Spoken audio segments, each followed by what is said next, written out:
if we know sine squared theta plus cos squared theta equals 1, and also we know cosecant theta equals 1 over sine theta, and secant theta equals 1 over cos theta, then, so 1 over cosecant squared theta basically means sine squared theta, and also 1 over secant squared theta will be cos squared theta equals 1. And yes, this is an identity, so 1 equals 1, proven.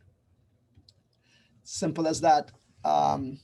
So just know that cosecant is 1 over sine, but also sine will be 1 over cosecant because this relationship could be manipulated. Till next time, thanks for watching. Again, math is a puzzle, and it's fun solving it. Bye-bye.